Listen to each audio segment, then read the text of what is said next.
Kitty, are you gonna vlog with me? Huh? Happy Friday. The weekend is upon us. Huh, Kitty? It is just after 4:30 in the afternoon and I just got showered and dressed. What are you trying to do? You want to come over here? You want to come over here? She doesn't know what she wants to do. I know a lot of people are talking about 9/11 today. Can't believe it's been 19 years. Our town still does a service every 9/11 down at our little commons area. The fire department does a service. It's called, what do they call it? I can't remember. It's got a name. They do a ceremony and they put up this flag and, you know, it's about the people who lost their lives and the firemen and all that stuff. Uh-oh. She's coming around this way. Oh, you want treats? Is that... Oh, I see what you're doing. Do you want some? Okay, hang on. I'm going to get you balanced. Got you balanced up there. Hang on, we're going to back up and get her treats out. I think I need to clean my lens off, but you're just going to have a dirty lens right now.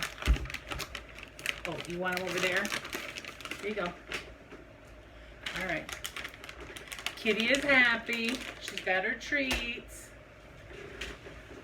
Okay. Now then, back to what I'm talking about. This is what I remember of that day.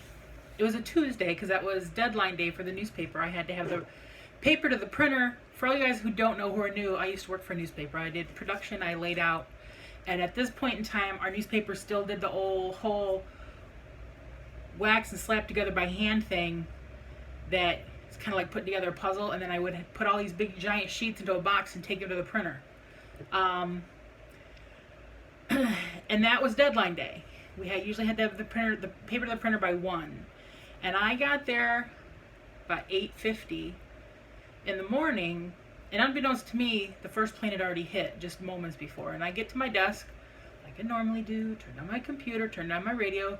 Oh no, I hadn't turned on my radio yet. Dale comes in, he goes, "Hey, a plane hit the World Trade Center." I'm like, "What kind of plane?" He goes, "I don't know much, that's all I know." We didn't know. In my mind, I was thinking a little plane. So I'm like, well, let me turn on the radio so I hear anything. And then, you know, just a hair after 9, the other one got hit. And I'm like, what is going on? So then we're all in like high alert. Like, what's happening? What's happening right now? So I'm trying to get my articles together. We took the radio into the layout room and turned it on loud so we could all listen to it. And I'm trying to lay out my pages, and everybody's kind of working and listening. And then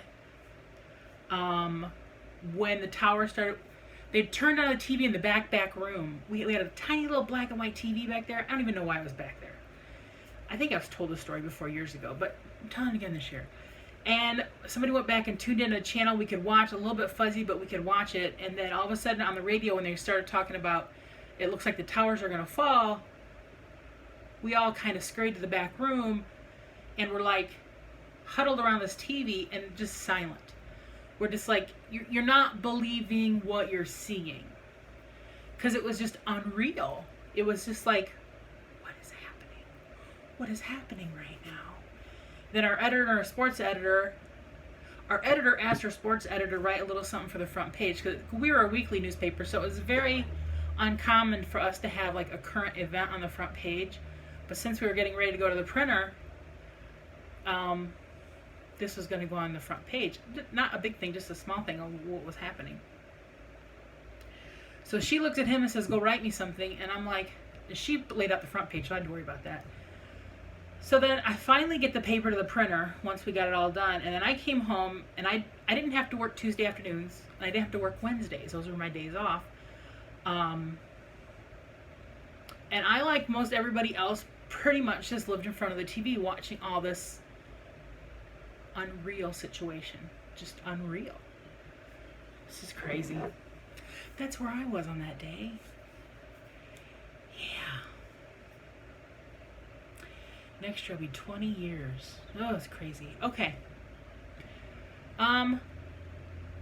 Got the call today. Our grill is in. It's put together, ready for them to deliver. I told her that my dad was out of town today because he left at 8 o'clock this morning to go pick up a car. I said, but we'll come in tomorrow morning, pay for the grill. We're planning on going to a farmer's market, and then when we get back, we'll call them so they can deliver it because they're there till 5.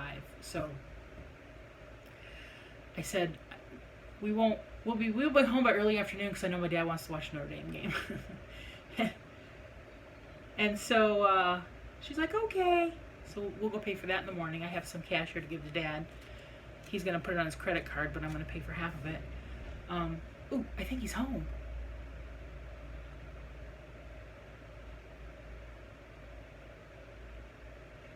I think he's home.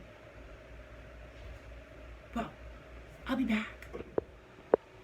Dad is going out. He said, I bought you something. I got to take your wheelchair out and get it. And you got to take a picture when I bring it in. No idea what this could be. No idea. Let's see what the humper has come up with today. Okay, can you all guess any idea what the humper would have bought me? He got me a bag of carrots as big as my wheelchair. 50-pound bag of carrots. What am I going to do with 50 You can pounds? have fried carrots, boiled carrots, any kind of carrots. Where'd you get those salad. at? At a station where they sell them. I used to buy these as a kid because these are really for setting out for deer and stuff, but they're good enough for people to eat. But I have eaten many of these bags of carrots in my day. $6 for a 50-pound bag. $6. That is a lot of freaking carrots. Now, where are we going to put them to keep them cool? I'm going to feed them to the deer. All right, we got to figure out what we're going to do with 50 pounds of carrots. I got these for you. I have more carrots than any one person could ask for. I've been putting the nicer ones in Ziploc bags, and then the little bits and pieces, Dad just took a bucket out back to put by our salt lick for the deer. And I'm still got a lot of carrots. It's a giant bag, people, but it's like $6 for 50 pounds. So he's like, I got it because it was cheap. When I was a kid, I used to always beg for them to buy me one of these. I think even just back then it was like $4 or $5. So they haven't gone up in price too much. Hang on, I'm gonna turn you around.